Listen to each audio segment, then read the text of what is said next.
Hi students, brilliant classes में आपका स्वागत है। वीडियो अच्छा लगे तो लाइक कीजिए। यदि आप नया है तो प्लीज़ सब्सक्राइब जरूर करें। नोटिफिकेशन पाने के लिए बेल आइकन को भी दबाएं। धन्यवाद। वेलकम स्टूडेंट्स, ब्रिलियंट क्लासेस के एनसीईआरटी सॉल्यूशन में आप लोगों का स्वागत है। आज हम लोग क्लास 10 के प्रश्नावली 14.1 का प्रश्न क्रमांक 7 को हल करेंगे।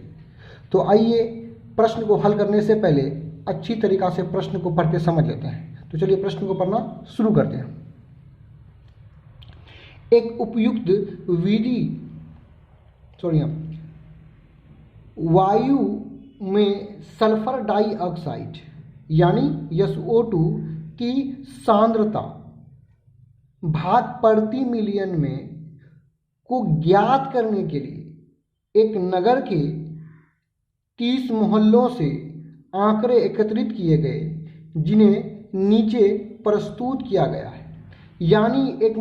यानी 30 किसी नगर के 30 मोहल्लों से आंकड़ा को एकत्रित किया गया, जमा किया गया, वो भी किसका?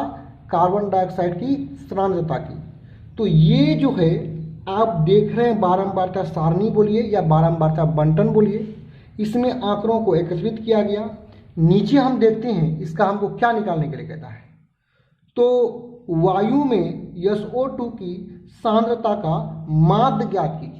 स्पष्ट बोल रहा है कि ऊपर वाला जो आपके पास जो डाटा है, बारंबारता सारणी है, उसका हमको निकालना है, माध्य निकालना है। तो आप प्रत्यक्ष विधि से भी माध्य निकाल सकते हैं। तो हम लोग क्या करते हैं, हम लोग पग विचलन विधि से माध्य निकालते हैं। 7 नंबर को हल करने के लिए हम लोग 1 2 3 4 5 कॉलम को खींच लेंगे। पहला जो कॉलम होगा, जो आपका प्रश्न है, हूबहू उससे उतार लेंगे। तो चलिए प्रश्न में आपका जो वर्ग दिया हुआ है, यानी SO2 की सांद्रता, यहाँ पे क्या है? SO2 की सांद्रता। तो इन कॉलमों को यहाँ पे उतार लेते हैं हम लोग। चलिए तो चलिए हम लोग x यानी वर्ग चिन्ह को निकालते हैं। वर्ग चिन्ह का तरीका तो आप जानते हैं, दोनों को जोड़ करके 2 से भाग देना पड़ेगा। तो चलिए हम लोग दोनों को जोड़ करके 2 से भाग देते हैं। यानी 0.00 प्लस 0.04/2। यदि ऊपर वाला दोनों को जोड़िएगा, यहाँ साइड में जोड़ दीजिए 0.00 और 0.04। चलिए जोड़े, दशमलव के लिए दशमलव इतना आया। तो 0.04/2, इसका मतलब 0.04 को आप 2 से भाग दीजिए। अब यहाँ कितना से चलेगा? 0 से चलेगा। तो ठीक है, दशमलव उठ करके बैठ जाएगा। अब किसको उतारेंगे? 0 को उतारेंगे। फिर कितना चलेगा? 0 मरतबा चलेगा। फिर क्या होगा? 4 उतरेगा। 2 दूना 4, अर्थात 0.02। इसी प्रकार हम लोग दूसरा वर्ग का वर्ग चिन्ह यानी x का मान निकालते हैं। यानी दोनों को क्या करना पड़ेगा? जोड़ना पड़ेगा। तो पहला क्या है? 0.04। दूसरा क्या है? 0.08। दोनों को जोड़ने पर 8 4 12 बड़े का 2 यानी 0.12। अब इसको कितना? 2 से भाग दे दीजिए। तो कितना मरतबा चलेगा? 0 मरतबा। 0 एक कम, 0 1 उतरेगा। उससे पहले 0 यहाँ पे रख दीजिए, 1 उतरेगा। नहीं चल रहा है, नहीं चल रहा तो 2 को भी उतारेंगे। 2 हम उतारे तो 1 0 यहाँ पे देना पड़ेगा। 6 दूना 12, कितना आया? 0.06। 2x का 2 मान निकालने के बाद अब आसानी से आप आगे वाला निकाल सकते हैं ट्रिक के माध्यम से। अब यहाँ देखिए, पहला क्या है? 0.02 और दूसरा क्या है? 0.06। यानी आप देख रहे हैं कि दोनों 0.04 से आगे बढ़ रहा है। कितना से? 0.04 से आगे बढ़ रहा है। यानी यदि शॉर्ट में कहें तो लास्ट में आपको 4 जोड़ना पड़ेगा। यानी 2 में 4 जोड़े तो 6, अगला 6 में 4 जोड़ेंगे तो कितना? 10 होगा। तो 0.10। अब यहाँ पे 4 जोड़ेंगे तो कितना हो जाएगा? 0.14। अब इसमें 4 जोड़िए, 0.18। इसमें फिर 4 जोड़िए, 0. कितना हो जाएगा? 2 यानी 22। 0. कितना हो जाएगा? तो 0.22 हो जाएगा। सूत्र से भी आप निकाल सकते हैं, या जो हम शॉर्ट ट्रिक दिए उससे भी निकाल सकते हैं। तो चलिए पहले ए और एच का मान निकाल लेते हैं। तो ए जो होता है, एक्स के किसी मान को ए मानना पड़ता है। ए मतलब होता है कल्पित मान। तो हम किसको मानेंगे, इसमें भी एक क्या है, कंडीशन है कि एक्स का मान जो बीच में रहे, मध्य में रहे, उसी को मानेंगे। यदि हम यहाँ गौर से देखते हैं, 0.10 को अगर मध्य में लेते हैं तो नीचे बच जाता है अपना 3 बच जाता है, और ऊपर बच जाता है 2 संख्या। यदि 14 को हम लेते हैं तो ऊपर बच जाता है 3 संख्या, नीचे बचता है 2 संख्या। इसका मतलब बीच में कोई नहीं आ रहा है।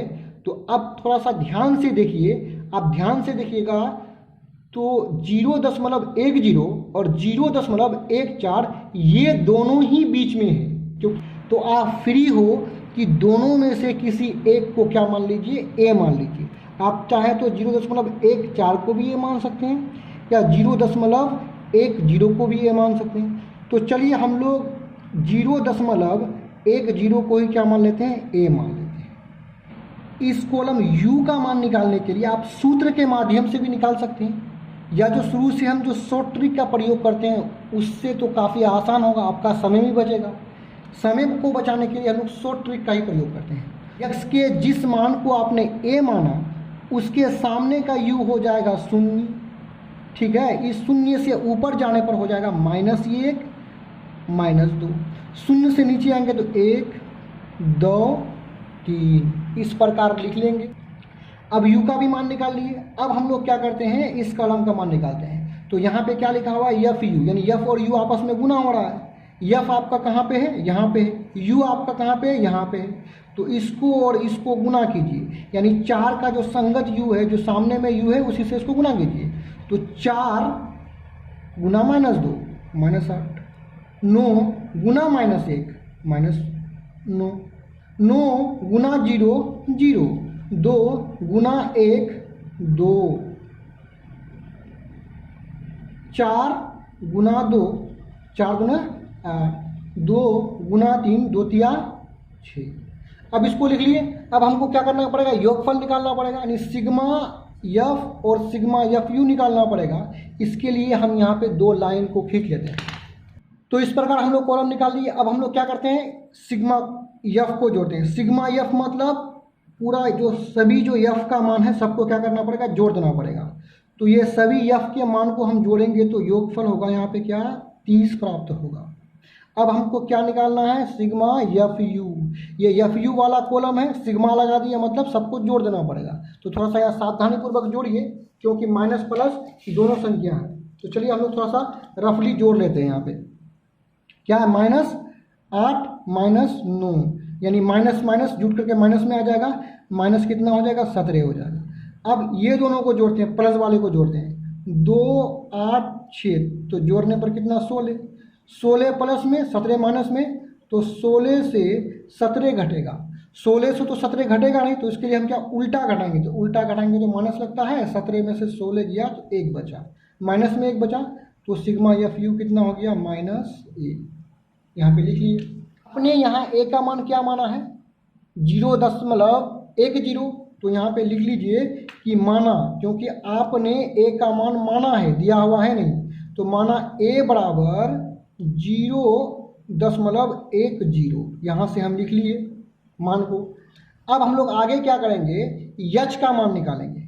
यच होता है कि उच्च वर्ग सीमा माइनस निम्न वर्ग सीमा, मतलब किसी भी वर्ग के उच्च वर्ग सीमा मतलब बड़ा वाला मान में निम्न वर्ग सीमा मतलब छोटा वाला मान को घटा दीजिए। तो हम लोग पहला ही वर्ग को लेते हैं। इस पहला वर्ग में बड़ा वाला मान क्या है, 0.04 है, माइनस कौन घटेगा, छोटा वाला मान। तो इसका छोटा वाला मान क्या है, 0.00। तो यहाँ पे आ गया कितना, 0.04। चलिए आप माध्य का सूत्र हम लोग लगाते हैं। तो माध्य बराबर होता है ए प्लस सिग्मा एफ यू बट्टे सिग्मा एफ इंटू एच। तो चलिए ए का मान यहाँ से उठाइए, 0. बीच में क्या है, प्लस है। सिग्मा एफ यू कितना निकला आपका, -1 निकला है। तो -1 यहाँ से लिए। उसके बाद सिग्मा एफ यू का मान -1 यहाँ से ले लिए। उसके बाद हम लेते हैं नीचे में क्या है सिग्मा एफ, तो सिग्मा एफ का मान यहाँ से 30 ले लिए। बीच में क्या है यहाँ पे इंटू है तो इंटू लिख दिए। एच का मान कितना निकाले 0.04। अब इसको क्या करना है सोल्व करना है। तो सोल्व करने के लिए आप आगे स्टेप यूं ही बढ़िएगा तो ये जो 0.04 है ये 1 के साथ गुना होगा, क्योंकि ये माइनस में है तो क्या हो जाएगा 0.04 गुना 1 बराबर -0.04/30। अब इसको आगे बढ़ा लेते हैं हम लोग। यहाँ पे कितना है 0.10, सॉरी यहाँ पे थोड़ा सा गलती हो गया, नीचे ही ले लेते हैं हम 0.10। ये माइनस और प्लस क्या हो जाएगा माइनस हो जाएगा। ऊपर में कितना रहेगा 0.04 बट्टा कितना हो जाएगा 30। अब हम लोग क्या करते हैं दोनों का निकाल लेते हैं एलसीएम। तो एलसीएम लेने पर क्या होगा, इसके नीचे तो कोई है नहीं, इसके नीचे कितना है 30 है, नीचे 30 ही है तो 30 का एलसीएम 30 होगा। अब 0.10 के नीचे कुछ नहीं है तो 30 सीधे जाकर के इससे गुना हो जाएगा। तो 30 से इसको गुना करने पर प्राप्त हमें होगा कितना, यहाँ पे हम रफ तो रफ कर लीजिए। यहाँ पे कितना है 0.10 गुना 30 तो 0 गुना 0 0 0 0 गुना 3 0 3 गुना 1 3 3 गुना 0 0। चलिए 0 3 0 दशमलव के बाद कितना अंक 1 2 अंक, तो 1 2 अंक के बाद यहाँ पे दशमलव, अर्थात इसका मतलब हो गया 3, क्योंकि दशमलव के बाद जो 0 है वो लिखा नहीं जाता है और किसी संख्या के आगे में जो 0 है इसका भी कोई वैल्यू नहीं होता है। तो इसका मतलब हो गया ये 3 लिखिए या 3.00 भी आप लिख सकते हैं। माइनस है माइनस को दिए 30 1 कम 30, ये को ऊपर वाले से गुना करेंगे तो उतना ही होगा 0.04। देखो दशमलव के बाद यहाँ 2 0 इसलिए रहने दिए ताकि घटाने में हमको सुविधा होगा। यदि सिर्फ 3 लिखते तो आपको घटाने के समय यदि आप इस प्रकार सिर्फ 3 ही लिखते तो आपको इसको घटाना पड़ता इस 3 में, तो दशमलव के बाद 2 0 आपको क्या करना पड़ता बनाना पड़ता। तो चलिए घटा दीजिए इसको 0.04, एक धार लिए 10 में से 4 गया 6, यहाँ बचा 9, 9 में एक धार लेंगे तो कितना हो जाएगा 9 हो जाएगा।